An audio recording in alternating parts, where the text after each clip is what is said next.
On entend parfois dire que ce n'est pas juste que certains Français ne payent pas d'impôts sur le revenu, ou que ce n'est pas juste que les tranches d'imposition augmentent trop vite. Certains osent proposer qu'on devrait tous payer un même pourcentage d'impôts.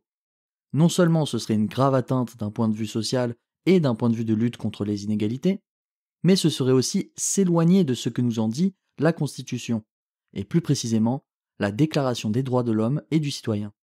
À l'article 13, on peut lire « Pour l'entretien de la force publique et pour les dépenses d'administration, une contribution commune est indispensable.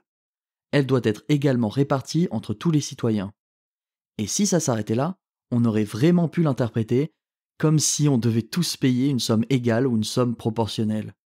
Mais on a eu la chance incroyable que ces gens au XVIIIe siècle ajoutent 5 mots à cette phrase lors de la rédaction de la Déclaration des droits de l'homme et du citoyen.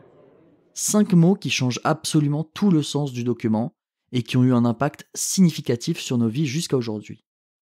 En raison de leurs facultés. Elle doit être également répartie entre tous les citoyens en raison de leurs facultés. Ça ne veut donc pas dire que chaque personne doive payer autant. Mais ça ne veut même pas dire que chaque personne doive payer une proportion similaire de ce qu'elle a ou de ce qu'elle gagne. Non, non, non. Il est fait ici mention de la faculté.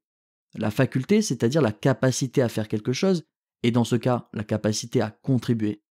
Ici, on peut comprendre que si vous n'avez pas les facultés de contribuer, vous n'avez pas à contribuer du tout. Et ça n'est pas honteux ou problématique, c'est normal. D'un autre côté, si vous avez énormément de moyens et de pouvoir, vous avez alors une énorme faculté à contribuer. Il ne s'agit pas d'une proportion de ce que vous avez, mais d'une proportion de votre faculté à contribuer.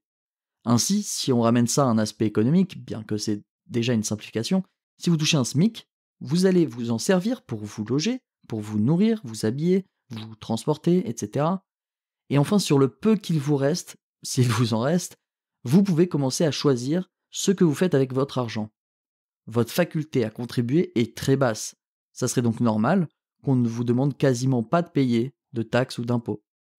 Maintenant, si vous touchez 2 ou 3 SMIC par mois, là, ça change tout. Car l'argent que vous gagnez en plus, vous n'avez pas à le dépenser de nouveau pour vous loger, pour vous nourrir, vous habiller, vous transporter. Vous pouvez l'utiliser comme vous le souhaitez. Et souvent, ça vous permettra de faire à peu près tout ce que vous voulez dans le mois. Vos dépenses deviennent des dépenses de loisirs, voire de luxe, ou vous mettez de côté. Alors vous avez bien plus de facultés à contribuer. Pas 2 à 3 fois plus qu'avec un SMIC. Bien plus. Ainsi, il serait normal de contribuer bien plus que si vous touchiez un SMIC. Et enfin, si vous touchez des dizaines de milliers d'euros et plus, là, l'argent n'a plus vraiment de sens. Gagner plus d'argent ne vous rend pas bien plus heureux.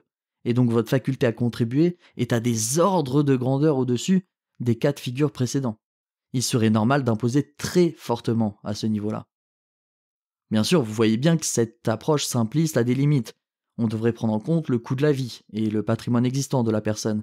Car entre toucher un SMIC en vivant dans une maison que vous possédez à la campagne et toucher un SMIC en devant travailler dans une métropole, en devant louer votre appart, on voit bien que votre faculté à contribuer serait différente dans ces 2 cas de figure. De plus, il faudrait prendre en compte les capacités, les préjudices, les handicaps des personnes, car cela aussi joue dans leur faculté à contribuer.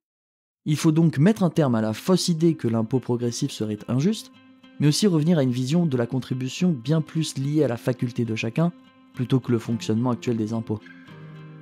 On pourrait aussi se demander si une personne qui n'a pas de faculté à contribuer, mais qui en plus peine pour subvenir à ses propres besoins, n'aurait pas une faculté négative à contribuer en fait. Et dans ce cas, il faudrait commencer à penser à une contribution négative, c'est-à-dire que ces personnes reçoivent de l'argent. Voilà, c'est la 3e vidéo de ce type, n'hésitez pas à aller voir les 2 autres. À très bientôt.